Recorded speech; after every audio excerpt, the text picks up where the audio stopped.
रमाकान्त काफले। म अहिले विषादी न्यूनीकरण अभियन्ता भनेर तपाईहरुले चिन्नुहुन्छ।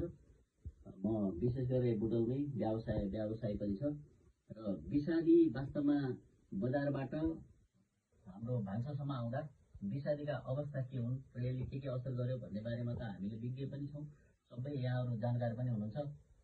किनभने सबै मिडियाबाट आइरहेको छ विषादीले के असर गर्यो विश्व बजारमा र विश्व स्वास्थ्य संगठनले विषादीको कारणले 60-70% रोगहरू मानव जीवनमा निम्ताएको छ भन्ने जुन अवस्था छ त्यसलाई कमसेकम नेपालमा पनि अब भित्रिँदैछ। नेपालमा पनि हिजोभन्दा आज बढी हामी विषादी प्रयोग गरिरहेका छौं। किसानहरूले बढी तरकारी बालीमा जस्तो काउली, बन्दा, टमाटरमा बढी प्रयोग गरिरहनु भएको छ र यसलाई कसरी न्यूनीकरण गर्ने भन्ने एउटा उद्देश्यका साथ म अहिले लागिरहेको छु।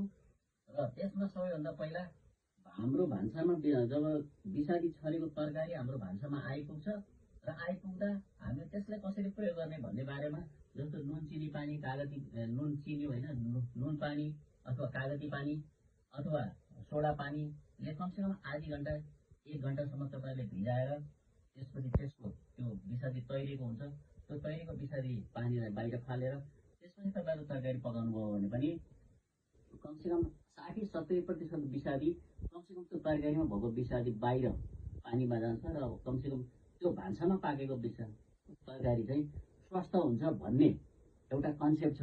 WHO को प्रमाणित कन्सेप्ट हो। अर्को तपाईले धेरै तरकारी किन्नुभयो भने कमसेकम फ्रिजमा राखेर त्यसलाई चिसाएर त्यो चिसोले पनि त्यो विषादीमा भएका चीजहरू तरकारीमा भएका विषादीहरू उडेर अथवा मरेर जान्छ। त्यसकारणले पनि हामीले कम गर्न सक्छौं। त्यसकारणले कमसेकम हाम्रो जीवनमा स्वास्थ्यको लागि पहिलो कुरो त किसानहरू कन्सल्ट हुनु पर्यो। किनभने किसानहरूले आज विषादी तरकारीमा छर्नुभयो भने कमसेकम विषादी 3 देखि 90 दिनसम्म त्यो तरकारी अथवा बाली उपभोग गर्न मिल्दैन। किसानहरू यदि इमानदार भएर कमसेकम त्यो साइपरमेथ्रिन छरेको हो कि डाइक्लोरभास छर्नुभयो कि क्लोरोपाइरिफास छर्नुभयो कि अथवा फंगिसाइड छर्नुभयो कि त्यस्तो आम उपभोक्तालाई थाहा हुँदैन, किसानलाई थाहा हुन्छ। त्यही भएर किसानहरू पनि एउटा कोणबाट किसानहरू इमानदारपूर्वक व्यावसायिक किसानहरू इमानदारपूर्वक यहाँले के गरिदिनु पर्यो भने त्यो तरकारीमा छरेको विषादी कमसेकम टिप्न नहुने दिनसम्म वेटिङ पर्खिनु पर्ने अवस्थासम्म तपाईले पर्खेर त्यसपछि बल्ल बजारमा ल्याइदिनु हो भने बजारमा ल्याएपछि पनि हामी 1-2 दिनमा त्यो तरकारी प्रयोग गर्छौं। किनेको पनि 1-2 दिनपछि प्रयोग गर्छौं भने आधा भन्दा बढी 60-70-80% विषादीहरू त्यहाँबाट नष्ट हुन्छ।